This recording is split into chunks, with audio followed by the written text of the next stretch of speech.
হরে কৃষ্ণা বন্ধুরা, তোমরা দেখতে পাচ্ছ আমি স্বয়ং ভগবানের সামনে দাঁড়িয়ে আছি। মহাপ্রভু পঞ্চতত্ত্ব ওনারা পাঁচজন দাঁড়িয়ে আছেন। দেখো কত সুন্দর দেখা যাচ্ছে, ব্লু রঙের ড্রেস পরা আছে। তো মন্দিরে আজকে প্রোগ্রাম আছে, তো অনেক ভিড়।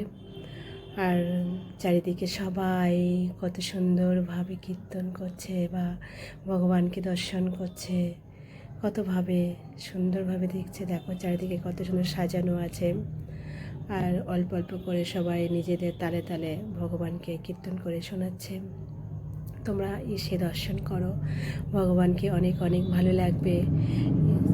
মায়াপুর, এটা হচ্ছে পঞ্চতত্ত্বের সামনে। পাঁচজন মহাপ্রভু আছেন, আর গদাধর আছেন, নিত্যানন্দ আছেন, অদ্বৈত আছেন, আর শ্রীবাস আছেন। ওখানে পাঁচজন দাঁড়িয়ে আছেন হাত তুলে আমাদেরকে কৃপা করার জন্য। আমরা যেন ভগবানকে অনেক অনেক সেবা করতে পারি, এই কৃপা যেন আমরা ভগবানের কাছে আশা করতে পারি। তোমরা সবাই আসো, ভগবানকে দর্শন করে যাও, অনেক অনেক অনেক ভালো লাগবে। দেখো কত ভক্তরা আছে। যেহেতু মন্দিরে সন্ধ্যা টাইমে অনেক ভক্তরাই থাকে, আর সেই সময়